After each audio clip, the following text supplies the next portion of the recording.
And unfortunately, what that means is that unless something else changes, our incomes will be lower than they otherwise would have been. They'll grow, but they'll grow along a low. This was the old path. Now there's a new path, which is below the old path.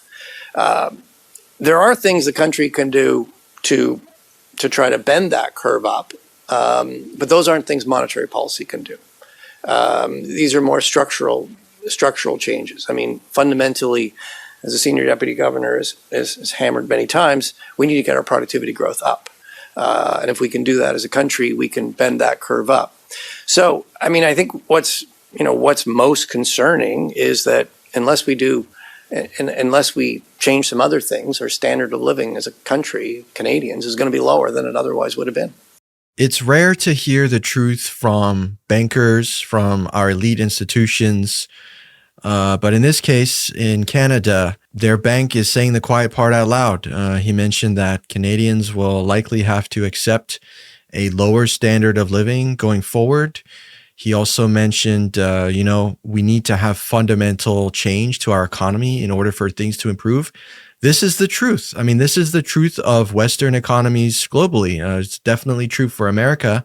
And, it would be nice for someone on our side of the border to be saying that out loud, saying the actual truth, even though it's hard, even though it hurts to hear. It's the only, it's the first step to solving the problem, is to first admit you have a problem in the first place. But instead, what we have is, we're in the golden era. This is the golden age of America. Things have never been better. The Trump administration is the greatest, most transparent administration in U.S. history. The economy has never been roaring like it's roaring now.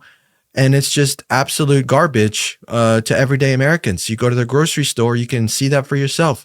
Prices have spiked on almost everything, largely due to Trump's tariffs that have absolutely wrecked almost every sector of this economy. And not to mention the inflation that he inherited that he said he was going to curb and never did. He only made it worse. So very refreshing to hear that from Canada. And let me also play you guys what the Prime Minister of Canada said not too long ago. The global economy is fundamentally different today than it was yesterday. The system of global trade anchored on the United States that Canada has relied on since the end of the Second World War, a system that, while not perfect, has helped to deliver prosperity for our country for decades, is over. Our old relationship of steadily deepening integration with the United States is over. The 80-year period when the United States embraced the mantle of global economic leadership, when it forged alliances rooted in trust and mutual respect, and championed the free and open exchange of goods and services, is over. Well, this is a tragedy. It is also the new reality. We must respond with both purpose and force. I told the President that I will be working hard for the next month to earn the right to represent Canada in those discussions, to get the best deal for Canada under the new U.S. approach. At the same time, Canada must be looking elsewhere to expand our trade, to build our economy, and to protect our sovereignty. Canada is ready to take a leadership role in building a coalition of like-minded countries who share our values. We believe in international cooperation.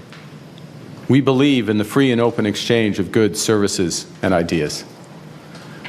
And if the United States no longer wants to lead, Canada will. One of the United States' biggest allies is distancing itself. And can we blame them? I mean, America is supposed to be the leader of the free world, the leader of democracy, the leader of capitalism. And our allies are not feeling very fond of us anymore. Look at the economy. Look at what, like I mentioned earlier, look at what the tariffs have done. Look at the disparity between the stock market and just everyday Americans living paycheck to paycheck. We see jobs disappearing off the face of the planet. We see the effects of Trump's tariffs on our farmers and virtually every other sector of the economy. things are just in such terrible shape. And we have an administration that's just playing this, theater of everything is great, isn't everything wonderful? Mike, what do you make of the difference in rhetoric here between what we see from Canadian institutions and leadership, where they're kind of saying the truth, even though it's a bit brutal and it's a bit harsh, versus this theatrics that we're experiencing here in the US with the Trump administration?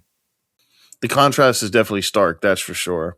I applaud Canada's leadership for actually being honest with their people and saying, look, these are hard times. These aren't end times, but these are hard times. And we need to admit there's a problem. We need to diagnose the problem, and then we can figure out solutions and move forward. Now we'll see what kind of solutions that they have and all that. That's one thing, but I think the biggest thing is they're taking that first step. And as you mentioned, we are not really doing that. Instead, Trump is sort of ushering in this mass delusion that, like, hey, this is the golden era. Things have never been better. And it's like, dude, we've got like record unemployment and we don't even have COVID going on, So it is definitely alarming. It's something that I wish we would hear more honesty. I mean, who doesn't want honesty from their leaders? So yeah, I definitely applaud Canada's leadership in actually admitting that there's a problem and trying to move forward on this, because over here we've got Christmas coming, and we just had the First Lady at a Toys for Tots event where she was telling people in general, but also, you could argue that she's talking about this for kids because it's at this event, that, we shouldn't be focusing on having materialistic gifts, that we should appreciate the best gift of all is love, which is just like a really hardcore sugar-coated way of basically saying the same thing, which is like, hey, we can't afford to have materialistic things, so let's appreciate the things that we can afford, or non-materialism, whatever.